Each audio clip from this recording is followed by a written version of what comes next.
หนาวลมที่แดนอีสานสวยตระการดอกอ้อบานเป็นผิวขาวลงเหมือนปุยซ้ำดีแต้มแต่งสีทั่วแนวฝั่งโขงแววแผ่วพินตะลิดติดตกเรือน้อยล่องโคงผู้บ่าวว้าวสาโอ้ละน้องคิดถึงดอกอ้อตาหวานสาวเคียงคานจากบ้านไปบ่มีแม่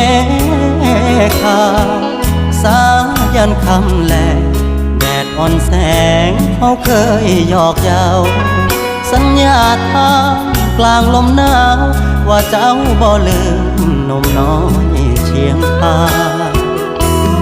ออกพรรษา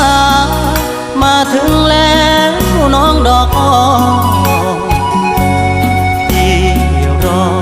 ลอยกระทงกับแม่ตาว่าน้องลืมสัญญาหายหน้าบ่มาพบพางานแข่งเรือก็อีกบ่นานฝั่งโค้งคงเหงาถ้าเจ้าบ่มาดอกอ้